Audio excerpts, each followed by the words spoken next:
Magandang umaga, magandang hapon at magandang gabi po sa inyong lahat. Ito po inyong lingkod, si JomarX. And today, we'll be upgrading this HLF, I think. HLF, I think.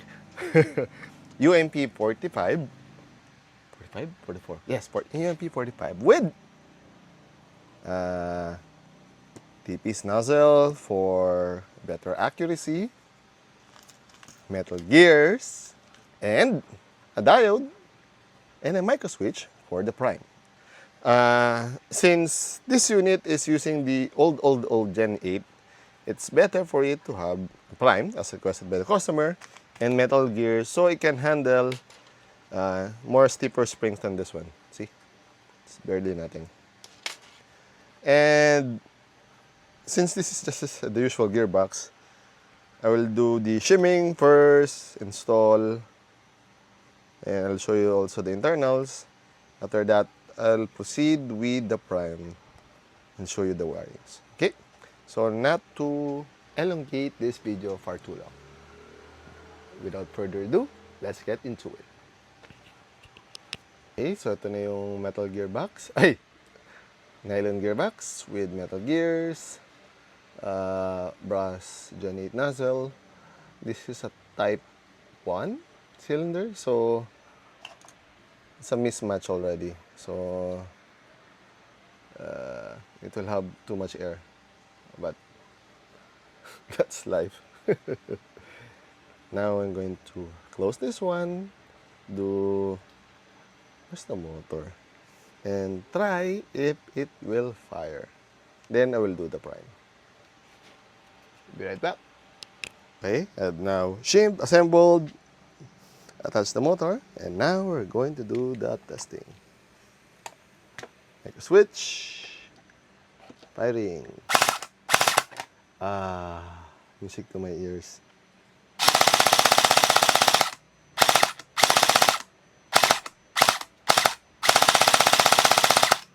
Nice. Now, the hard part. Going to attach this diode using this diagram that I've been using for 200 years. To attach this here, so you can prime it with your other finger. Same finger, trigger finger. Prime, trigger, prime, trigger. Okay. Now, going to prepare the wirings and everything before I attach it. Anywho, let's get into it. Okay, finally it's done. So I drilled a hole here. So there's a micro switch here now for the prime. Wiring diagram here. Here, goes here towards there to the negative part. There's a diode here. What's this? See? From this part, diode. This is diode going there.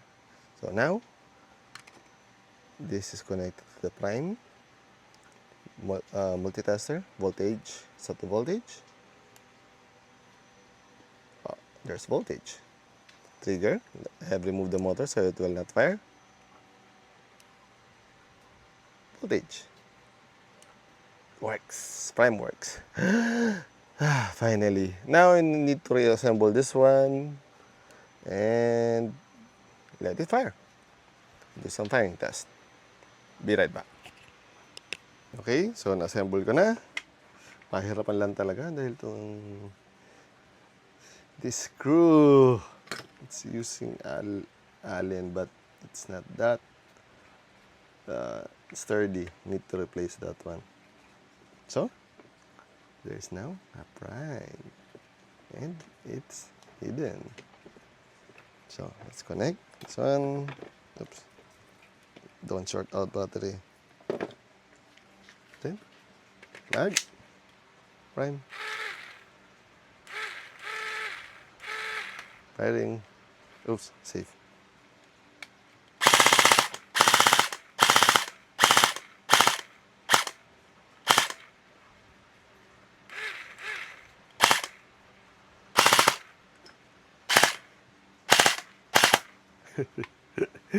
Finally done. Ching. If you have any comments, suggestions, by interactions, put them down in the comment section down below. I'll answer it as soon as possible. Hanggang sa muli. Paalam! Ching!